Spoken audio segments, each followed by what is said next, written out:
Кыргызстанда акыркы бир жума ичинде үрөй учурган көп жаңылыктар болду. Бул жанагы жогорку класстагы балдардын өлүмү. Элестетсеңиз, бир жуманын ичинде мына 5-6 баланын өлүмү катталды. Ысык көлдө, Ноокатта, Токмокто 10-11 класстын балдары асыны өлүп атпайбы азыр? Суицидке барып атат да балдар. Мына жаштар саясаты, сиз, бүт министрликтер ушул боюнча иштеп, премьер-министр чукул жыйын өткөрүш керек эле. Эмне үчүн өткөрбөй атасыздар, Алмаз Акунжанович?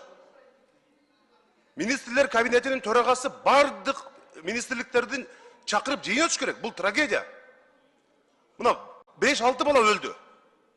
Асыны өлгөнү бар, Уртокмоктон өлгөнү бар. Мамлекет үчүн, ата-эне үчүн баладан кымбат эмне бар? Баладан баалуу эмне бар?